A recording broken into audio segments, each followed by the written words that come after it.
Hola, buenas tardes. ¿Cómo están todos ustedes? Creo que va a ser casi 15 años desde la última vez que estuve aquí en este templo.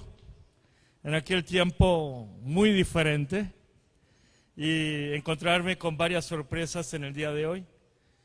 Estoy muy contento de poder disfrutar aquí en la iglesia Destino y poder estar viendo lo que Dios está haciendo aquí en este lugar, en Zacatecas. Nunca hubiera pensado de lo que iba a transicionar la iglesia Palabra Vida hacia esta congregación Destino y poder estar soñando con Dios lo que Él tiene para esta hermosa ciudad de Zacatecas. Algunos estarán diciendo, el pastor Juan no se ve tan mexicano.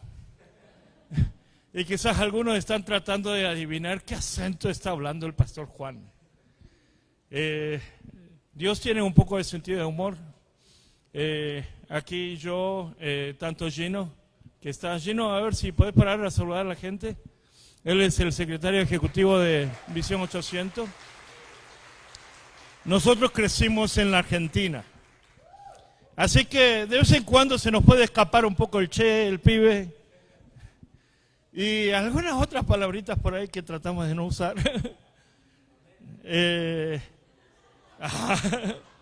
Después tenemos una que se quiere convertirse aquí en mexicana que nos acompaña. Ya voy a estar presentando mejor ahora. Jean es fresquita, nueva, aterrizada de Corea aquí a México. Tiene menos de 2 meses, está aprendiendo español, así que después de que terminemos pueden acercar a hablarle mucho en el español para que pudiera practicar un poco ella más. Y después tenemos a la misionera Mayra Anguiano, que ha estado sirviendo en Uzbekistán. Ella es Shilanga, pero ya está perdonado por el Señor aquí. Así que tenemos a Mayra, no solamente Shilanga, uzbeca, sino media coreana, así que pueden hablarle algo en coreano después. Dios tiene un poco de sentido de humor, nos mezcla a la gente y cada día creo que hoy estamos viendo esa realidad. Y el reto que tenemos como iglesia es cómo ser iglesia en estos tiempos de tanto reto, de tantos cambios. El mundo está cambiando de una manera muy veloz. Hace 50 años esto de poder pensar que iba a subir un pastor coreano hablando español, no lo hubieran imaginado. No era ni posible ahí imaginar o soñar lo que pudiera pasar. Pero hoy lo está pasando. Y lo más gracioso es que somos todos hermanos y hermanas. Para la gente del mundo, la gente que no conocen a Cristo, esto es una locura. Pero para nosotros esto es una verdad. De que yo pudiera decir a Joel, él es mi hermano. A la hermana que está aquí, ella es mi hermana. Y algunos van a decir, wow, no se parecen para nada, ¿cómo pueden ser hermanos? Está loco el pastor coreano. Pero para nosotros, esta historia es real en nuestras vidas. Y esto es el misterio de Dios. Y es la verdad que nosotros entendemos en Cristo Jesús. Y esa es la sorpresa que tenemos. Y hoy día, esto se hace cada día más real. Estuve en Aguascalientes hace unos pocos días y me dijeron que están invadidos de japoneses para allá. Y me dice, aquí ya hay muchos chinos también. Y bueno, pronto van a encontrar a muchas otras nacionalidades. Cada día creo que están incrementando muchos centroamericanos por aquí, en el cruce hacia el norte y algunos que se quedan en el camino. Hoy el mundo se está globalizando. En Aguascalientes estaban preocupados porque se levantaron la primera mezquita allí. No sé si hay una mezquita aquí en Zacatecas. Todavía no, menos mal, gracias a Dios. No permita que sucedan. Cada día las cosas están cambiando, pero pronto van a ver ustedes muchas caras de otra gente aquí en esta ciudad. Y es la realidad que vivimos. Y no solamente una realidad de cambios étnicos, sino una realidad cultural. Aquí entre yo, Joel, ya tenemos una diferencia cultural muy grande. Creo que las luchas que tuvo Joel ahí para poder empezar el destino con el pastor Vidal, son muchas luchas que yo he tenido con mi hijo. Ahí que él tratando de arrancar el ministerio, de salir al campo ministerial, y las luchas que tengo. Un día en las fotos que presentaba hoy en la reunión de pastores, mi hijo aparece con un bigote. Y para una cultura coreana, un jovencito con un bigote. Uy. Así que algunos tatuajes por ahí se esconden, entonces no se ve, no hay problema, pero el bigotito que se vea. Uy. Bueno, son cosas. Cuando mi hijo estaba en su adolescencia, no sabía cómo comunicarme, no escuchaba, tenía pelos largos, andaba siempre con los auriculares colgados ahí en la oreja, no hablaba, no se comunicaba, y yo desesperado. Pero son cambios culturales que vivimos. Y cada día eso va a ser más real. Hoy hablamos de la generación Z. Uy, ya llegamos a la Z. ¿Qué vamos a hacer con la siguiente generación? No sé qué letra hay. Vamos a tener que inventar una letra nueva en el alfabeto, ¿qué? O vamos a traer una letra del alfabeto coreano, ¿qué tal? ¿Cómo ser iglesia? Y es lo que quiero compartir en el día de hoy. ¿Cómo ser iglesia en estos tiempos? Y creo que el mejor ejemplo que nosotros podemos encontrar es en la Biblia. Y nada más, nada menos que la primera iglesia.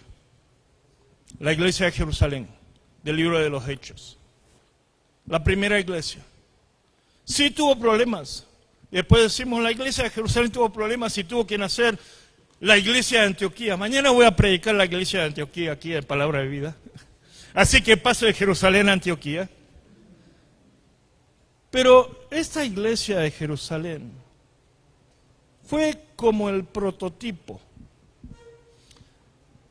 Ustedes saben que cuando uno va a armar algo, ¿qué es lo que hace? Hace un plano y con el plano hace un prototipo. Algún modelo pequeño ahí para poder ver, a ver, de lo que va a salir.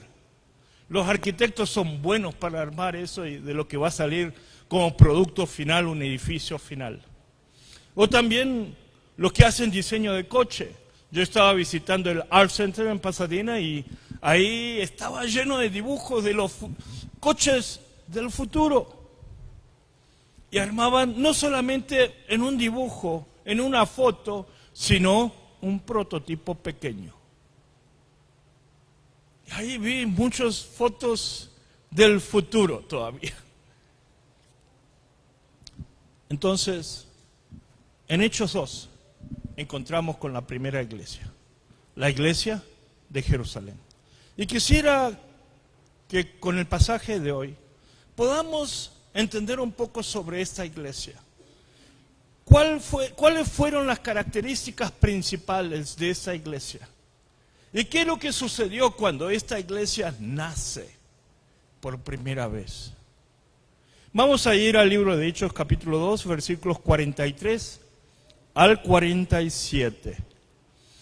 No sé en qué versión pudiera estar ahí. Yo voy a estar leyendo en Reina Valera 1960, la clásica. Y voy a estar traduciendo un poco la Reina Valera 60, aunque aquí tenemos una versión más nueva traducida. Y dice así: y sobrevino temor a toda persona, y muchas maravillas y señales eran hechas por los apóstoles. Todos los que habían creído estaban juntos y tenían en común todas las cosas, y vendían sus propiedades y sus bienes, y los repartían a todos según la necesidad de cada uno. Y perseverando unánimes cada día en el templo, y partiendo el pan en las casas, comían juntos con alegría y sencillez de corazón, alabando a Dios y teniendo a favor con el pueblo de Dios. Y el Señor añadía cada día a la iglesia los que habían de ser salvos. Quisiera que con esta palabra la iglesia Destino pudiera ser como la iglesia de Jerusalén aquí en la ciudad de Zacatecas. Sé que tienen poco tiempo y creo que por eso, más que cualquier otra iglesia, pueden llegar a ser esa iglesia de Jerusalén, aquí en la ciudad de Zacatecas. Y esa iglesia que nuestro Señor Jesucristo soñó, es la iglesia que Él soñó. Cuando Él dijo a Pedro, sobre esta roca levantaré mi iglesia, y quizás es esa iglesia que Él soñó tener aquí en la tierra, y es el prototipo que nace. Hoy, muchos andamos buscando una iglesia. Es difícil encontrar una iglesia. Y cuando uno está tratando de encontrar una iglesia es difícil. A veces uno tiene que salir del shopping para poder encontrar una iglesia que realmente quiere. Muchas veces los hermanos me preguntan, mi hijo se va a ir a la universidad a otra ciudad y no sé a qué iglesia que pudiera ellos ir. O a veces pasan, unos se mudan a otra ciudad y dice, ¿a qué iglesia me puedo ir?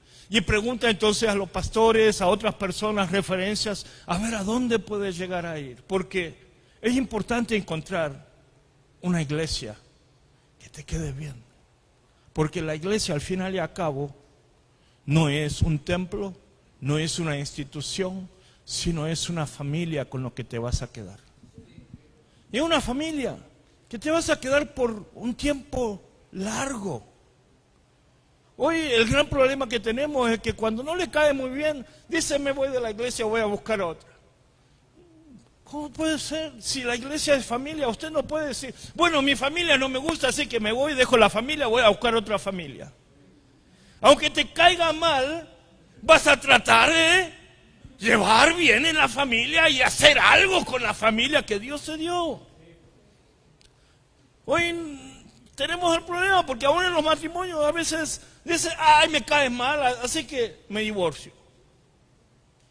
Y para los que tenemos un poco más de edad, aquí hay algunos señores que tienen canas o algunos que ya ha perdido bastante pelo por aquí, así que somos un poco de nuestra generación.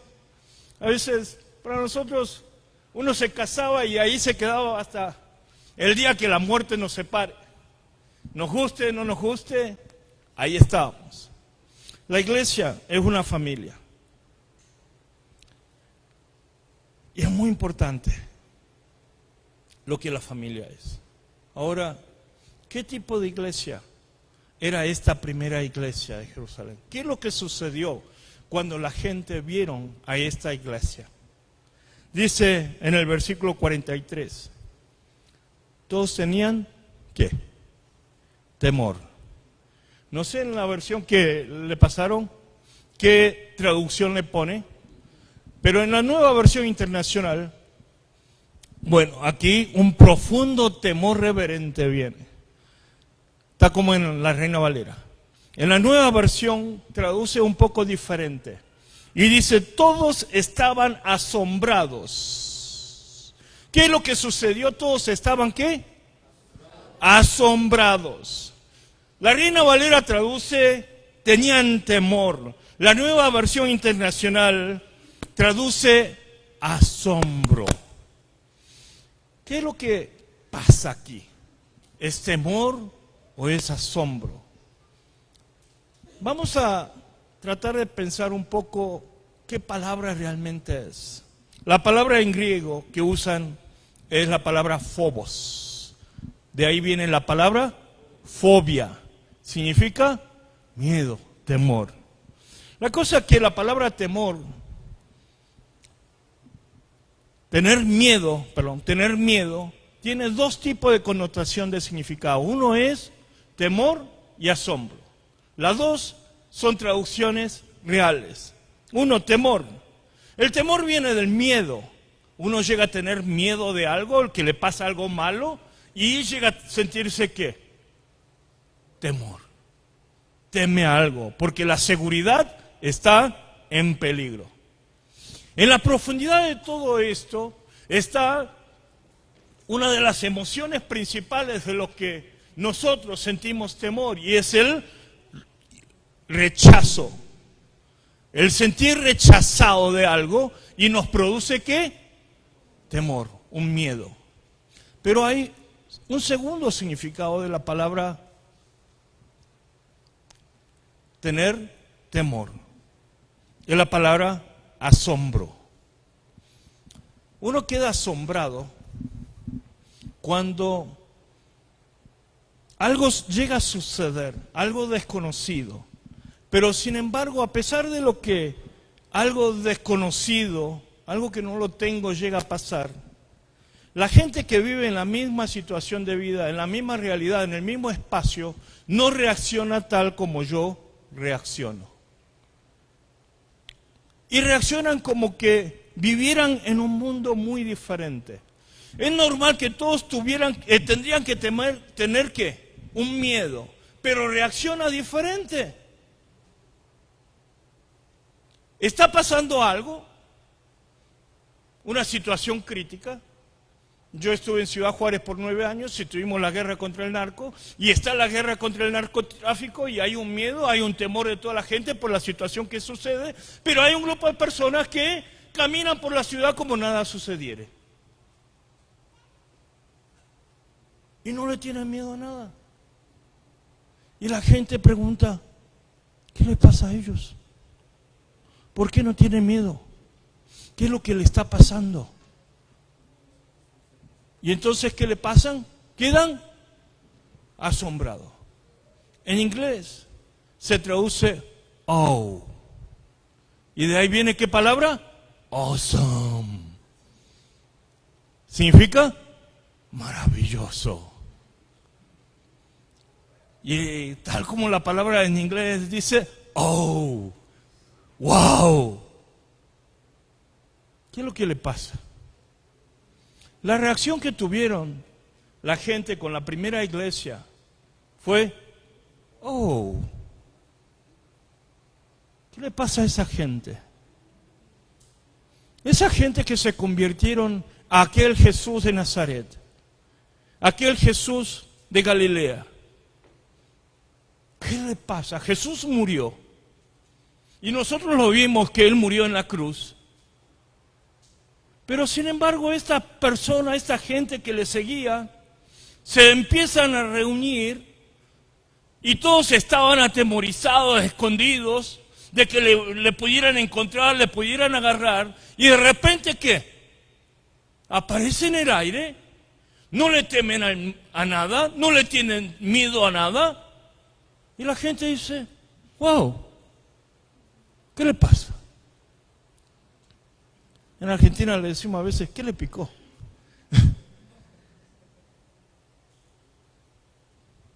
Me tocó estar en Jerusalén y visitar lo que es el aposento alto, en donde estuvieron los discípulos y donde nace la primera iglesia. Un salón bastante grande. Y me quedé conmocionado porque cuando estaba parado ahí dije, el Espíritu Santo cayó aquí hace 2000 años.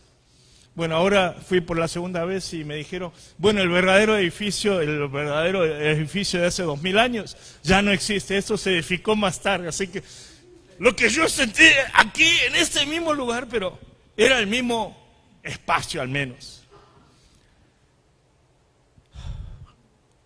Uno experimenta lo que es el Espíritu Santo. Y es algo que pasa. Y nace la primera iglesia, la gente tiene la relación con esa primera iglesia y se sorprende. Hay un teólogo llamado Stanley Dawson y habla del tema principal del libro de Hechos. Hay dos temas principales del libro de Hechos. De ahí nace lo que es el principal, nace el título, es Hechos de los Apóstoles, que en realidad no es tanto el hecho de los apóstoles, sino hecho del Espíritu Santo. Pero hay un segundo tema en el cual nosotros podemos encontrar en el libro de Hechos, y es la palabra gozo. Gozo. Lo que caracterizaba a esta iglesia era ¿qué? Gozo. Y es lo que me pongo totalmente de acuerdo con este teólogo. Cuando el Espíritu Santo toca en la vida de alguien, ¿qué es lo que llega a suceder en la vida de uno? Gozo. Hay una conferencia que solía dar hace mucho tiempo de movilización misionera, la teología de perro y gato. No sé si di aquí en Zacatecas hace unos 15, 16 años atrás. A ver si vengo a dar otra vez la conferencia de teología de perro y gato. O la hermana Mayra puede venir aquí a dar la teología. Es comparar lo que es la vida cristiana con dos animales sencillos, el perro y el gato. Y de ahí aparecen simples reacciones. Hay dos tipos de cristianos. Uno que vive con la actitud del perro y el otro con lo del gato. Pero la diferencia principal es que el que tiene una teología, lo que es una actitud del gato, vive para sí. Y llega a recibir la salvación, llega a encontrarse con el Señor, con un temor, con el miedo de caer, ¿en dónde? En el infierno. Dice, uy, el infierno es el fuego ardiente por la eternidad y yo no me quiero al infierno, y uno trata de escaparse del infierno y a espaldas llega ¿a dónde? Al cielo. Entonces, no está tan contento, digamos. Hay tantas cosas, las atracciones del mundo que le tiene a uno y dice, esto no puedes hacer, esto no puedes hacer, uy, qué feo. Así viene a la iglesia, uy, otra vez a la iglesia. Pero hay otro tipo de cristianos que siempre está, ¿qué? Gozoso, alegre. La hermana que estaba cantando, dirigiendo la alabanza, qué rica sonrisa. Yo creo que vale $1.000.000 esa sonrisa. Esa sonrisa que contagia. Ahí está. Y ahora también con esa sonrisa. Usted sabe que la sonrisa contagia, ¿sí o no? La risa contagia. ¿Y qué es lo que está detrás de la risa? El gozo. Uno se siente que gozoso. El cristiano siempre tiene que estar ¿qué? Gozoso. Es lo que Pablo dice. Está siempre ¿qué? Gozosos. La característica principal de esta iglesia era el gozo. Había una situación de persecución, había una situación de pobreza en Jerusalén, estaba bajo el imperio de Roma, no estaba nada bueno para la gente judía, y sin embargo, esta gente empezó a mostrar ¿qué? Gozo. Y la gente veía a estos, dice, ¿qué le pasa a estos? Estos nazarenos que le seguían a este Jesús. Ellos tenían temor. Hasta hace pocos días estaban atemorizados. Se estaban escondidos. Aquel Pedro negó a Jesús 3 veces. Pero ahora están ¿qué? Gozosos. El temor no viene simplemente de los milagros y de los grandes hechos, sino viene al ver a estos cristianos que salen a la calle. ¿De dónde viene esto? ¿De dónde viene este gozo? Es lo que queremos encontrar en el día de hoy. Y ahí le voy a dar 3 secretos a través del pasaje. Así que ustedes se encuentran hoy estos 3 secretos, 3 cosas a poner en práctica y van a tener ¿qué? Gozo. Primero, cuando nos arrepentimos. Hay un tipo de arrepentimiento que es el arrepentimiento del pecado. He hecho mal, confieso y ahí me arrepiento. Y entonces es un tipo de arrepentimiento básico que desde el Antiguo Testamento se viene hablando de lo que significa darse vuelta de los pecados, de lo que uno comete. Pero hay el arrepentimiento verdadero que va más allá. En el primer tipo de arrepentimiento, lo primero que pasa muchas veces es la tristeza y el llanto, porque uno Se da cuenta de lo mal que había hecho en su vida y dice, y ahí empieza a salir ¿qué? Un llanto, uno llora. Pero Jesús nos habla de algo más y es el concepto básico que está en toda la Biblia. Y es el arrepentimiento que te lleva a volver al Padre. Del Antiguo Testamento, Oseas, todos los profetas, lo que ellos clamaban es, vuelve a Dios. Vuelve a Dios. Y Jesús, con el ejemplo del hijo pródigo, lo que nos hace enseñar es la necesidad de volver al Padre. Vuelve al Padre. El arrepentimiento es volver al papá. Esdras, cuando habla del arrepentimiento, el pueblo de Israel empezó a llorar, pero cuando Esdras vuelve a hablar otra vez de lo que dice, vuelve a Dios, y la gente empezó a sonreír y a hacer fiesta. Cuando usted vuelve a su papá, ¿va a estar triste? No. Cuando uno vuelve al abrazo del papá, uno no está triste, está gozoso. Hay un gozo. Wow, estoy con mi papá. Y encuentro el gozo. El verdadero arrepentimiento produce gozo. Segundo, ellos tenían todo en común, todas las cosas, y compartían. ¿Saben cuándo viene el gozo? Cuando usted empieza a compartir, cuando usted empieza a dar. Uno piensa que uno tiene el gozo cuando empieza a recibir regalos. Cuando llega la Navidad uno está esperando ¿qué? Los regalos. Y uno cuando ve los diferentes regalos ahí preparados para uno, se pone ¿qué? Feliz, ahí contento. Ahí recuerdo todavía el año pasado cuando mi hija me sorprendió con algunos regalos, yo todavía aún a esta edad digo, ¡ay, qué bueno! Pero ¿saben qué? Hay más gozo cuando uno da que cuando recibe. Hay mayor felicidad cuando uno empieza a dar y cuando uno empieza a compartir. Una de las cosas que hemos perdido hoy como iglesia es el dar. Hemos perdido lo que significa el gozo de poder dar a otro, de poder compartir. Somos familia. Vean lo que están al lado de ustedes. Es su familia. A veces esta es la familia que le va a pesar más que una familia de sangre. Pesa más la relación, el amor que uno comparte en esta familia que el Señor nos entregó.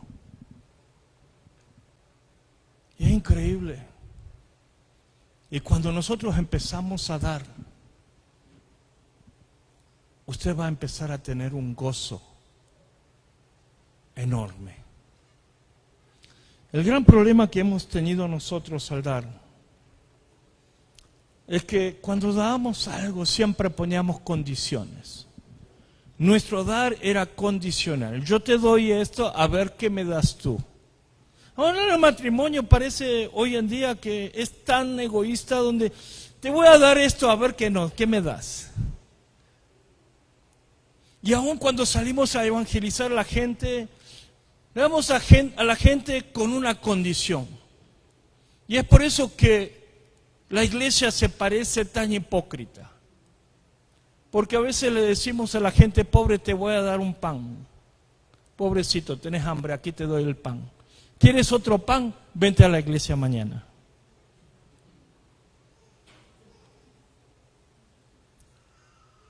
Es un amor condicional. Cristo nunca nos habló de un amor condicional. La iglesia de Jerusalén era especial porque Todos estaban compartiendo. No importa lo que uno tenía, todos compartían. Era una comunidad en donde compartían todo lo que tenían, todo en común, y todos estaban conviviendo en ella. Eso es iglesia. ¿Saben que hoy la gente está desesperada para poder realmente convivir ese tipo de amor? Iglesia de Destino, sea una comunidad que pueda compartir todo lo que ustedes tienen. De ser gentes que puedan realmente compartir el amor de lo que uno tiene, de lo que Dios le dio. ¿Saben que Dios es un Dios enorme? Dios nos bendice de una manera abundante. A veces nos quedamos cortos con muchas ideas. Aquí hay un pequeño bote de agua. ¿Cuánto agua entra aquí? 600 mililitros, medio litro, digamos fácil. ¿Cómo puedo hacer para que aquí pueda entrar más de medio litro?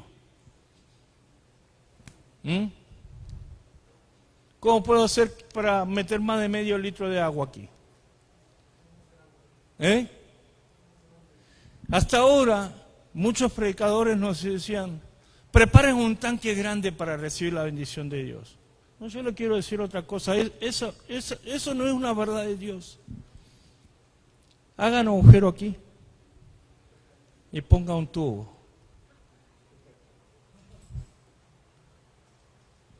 Y van a poder meter el doble, ¿sí o no? Y si le hacen otro tubo de la otra botella al otro, pueden entrar todavía otra vez más. La bendición de Dios es infinita. A medida que usted dé, Dios le va a dar más. Es el secreto de Dios. Dios nos da más para que podamos ser más de bendición. ¿Saben cuál es el problema que hemos tenido?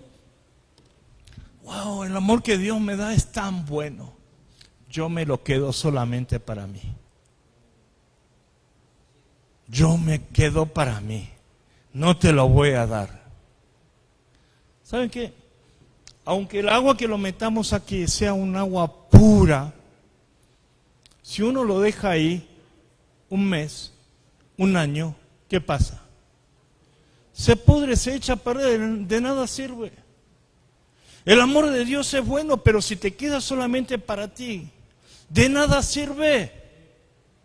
El amor de Dios es para compartir, la bendición de Dios es para compartir, lo que Dios te dio es para compartir con otros.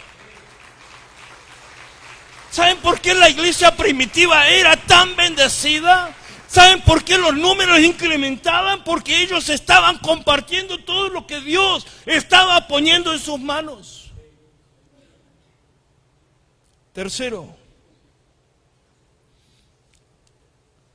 ellos se reunían siempre, en los templos, en las casas.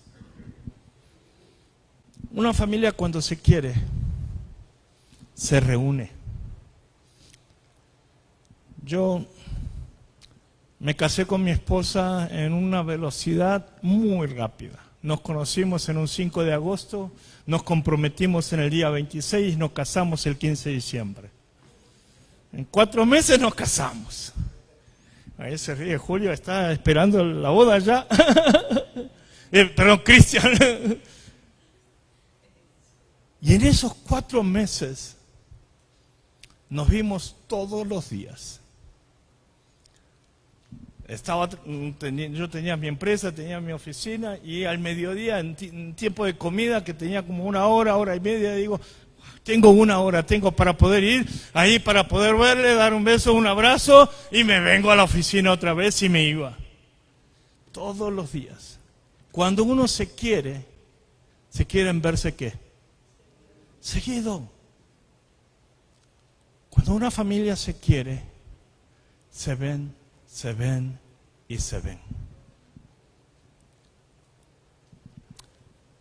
Es reunirse, no solamente en un culto así. La iglesia primitiva aquí nos dice, se reunían y hacían algo muy sencillo. ¿Qué es lo que hacían? Partían el pan, compartían el pan. No esperen para verse solamente aquí en los templos, júntense en un McDonald's, en un café. Ahí para sentarse a comer, para poder tomar un café, una coca. Reúnanse lo más que puedan y compartan el amor que han recibido de Dios, compartan lo que Dios ha hecho en su vida. No solamente entre la familia, sino con la gente que ustedes no conocen. Amigos de los amigos. Invítanle. Una de las cosas que sucedió en Los Ángeles, en una iglesia bastante ahí innovadora, en el norte ahí, ellos desafiaron a toda la congregación a compartir, a poder encontrarse con alguien y a compartir algunas palabras, y le dijeron, inviten un café todos los días a alguien desconocido. ¿Y saben qué? Llegó a pasar algunos rumores de que si vas cerca de aquella iglesia, te van a, algunos cuando estés parado en el Starbucks, algunos de la iglesia esa te va a invitar un café.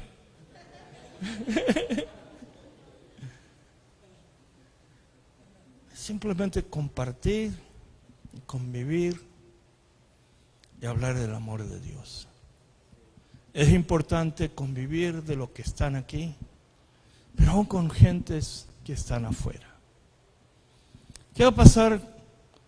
Un policía de tránsito, usted pasa por ahí y le dice, hace mucho calor, señor, aquí tiene una coca. Yo voy a decir, ¿quién es este? Es lo primero que va a decir, ¿sí o no? Después la segunda vez, otra vez, tú, ¿quién eres?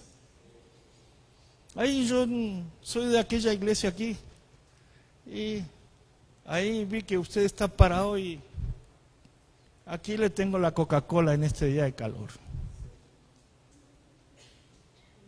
Un día el policía va a decir, bueno, ¿qué le pasan a los que están en aquella iglesia? Un día este chamaco y el otro, otra chamaquita que está por ahí. ¿Qué pasa con ellos? ¿Cuándo se reúnen ustedes? ¿Qué hacen ahí? Por curiosidad, va a decir, voy a caer por ahí a ver qué pasa. ¿Qué tipo de locos son? Y es convivir. Nosotros siempre pensamos que el convivir, el reunirnos, tiene que ser como un día así en la iglesia. Pensamos como que Dios solamente existiera aquí. Jesús dijo, donde 2 o 3 estén reunidos en mi nombre, yo estaré allí en medio de ellos. No importa en dónde. Busquen momentos para reunirse, para compartir lo que Dios está haciendo. ¿Saben qué? Esta iglesia fue sorpresa para todo el mundo. A una velocidad en la cual la palabra misma dice, Dios incrementó los números. Y no es una suma que va subiendo, sino es una multiplicación que se da. De 20, 40 a 80, de 100, 200, de 200 a 400. Imagínense cuando cada uno de ustedes traigan a uno.